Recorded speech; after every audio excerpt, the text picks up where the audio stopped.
আসসালামু আলাইকুম। চলুন জেনে নেওয়া যাক আজকের জাতীয় নিউজ।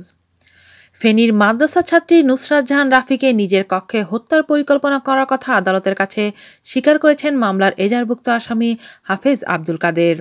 বৃহস্পতিবার ফেনীর জ্যেষ্ঠ বিচারিক হাকিম শরাফুদ্দিন আহমেদের আদালতে ১৬৪ ধারায় স্বীকারোক্তিমূলক জবানবন্দি দেন তিনি। বিকেল ৩:৩০টায় জবানবন্দি গ্রহণ শুরু হয়।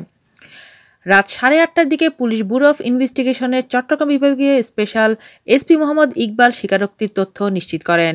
আব্দুল কাদের সোনাগাজী ইসলামিয়া ফাজিল মাদ্রাসার হেফজু বিভাগের শিক্ষক এবং ফাজিল দ্বিতীয় বর্ষের ছাত্র। অধ্যক্ষ সিরাজউদ্দৌলার অনুগত হিসেবে মাদ্রাসার হোস্টেলে থাকতেন তিনি। হাফেজ আব্দুল কাদের আদালতের কাছে স্বীকার করেছেন তিনি ঘটনার সাথে প্রত্যক্ষভাবে জড়িত ছিলেন। ঘটনার দিন তিনি হত্যাকারীদের নিরাপত্তায় মাদ্রাসার গেট পাহারায় ছিলেন এবং পরিকল্পনাকারীদের মধ্যে অন্যতম। নিজের সক্রিয় অংশগ্রহণের কথা জানিয়েছেন আব্দুল কাদের। তার রুমে হয়েছে হত্যার পরিকল্পনা। এদিকে ফেনী জেলার সোনাগাজীর মাদ্রাসা ছাত্রী নুসরাত জাহান রাফি হত্যার ঘটনায় সরাসরি জড়িত থাকার কথা স্বীকার করে আদালতে জবানবন্দি দিয়েছেন মোহাম্মদ আব্দুর রহিম ওরফে শরীফ। এই নিয়ে ৩ জন স্বীকারোক্তিমূলক জবানবন্দি দিলেন।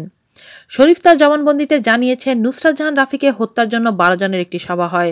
ওই সভায় নুসরাতকে হত্যার পরিকল্পনা চূড়ান্ত হয়। বুধবার বিকেল ৩:৩০ থেকে রাত ৯টা পর্যন্ত ফেনী জ্যেষ্ঠ বিচারিক হাকিম শরাফুদ্দিন আহমেদের আদালতে ১৬৪ ধারায় জবানবন্দি নেওয়া হয়। পুলিশ ব্যুরো অফ ইনভেস্টিগেশনের চট্টগ্রাম বিভাগীয় স্পেশাল এসপি মোহাম্মদ ইকবাল গণমাধ্যমকে শরীফের স্বীকারোক্তির তথ্য নিশ্চিত করেছেন। এর আগে মঙ্গলবার রাতে ঢাকার কামরাঙ্গীচর এলাকা থেকে আব্দুর রহিমকে গ্রেফতার করে পুলিশ। রাতে ১২ জনের এক সভায় হত্যার পরিকল্পনা চূড়ান্ত ও দায়িত্ব বন্টন করা হয়। শরীফ জবানবন্দিতে জানায় তার দায়িত্ব পড়ে মাদ্রাসার গেটে। সেখানে নুরুদ্দিন আব্দুল কাদেরও ছিলেন।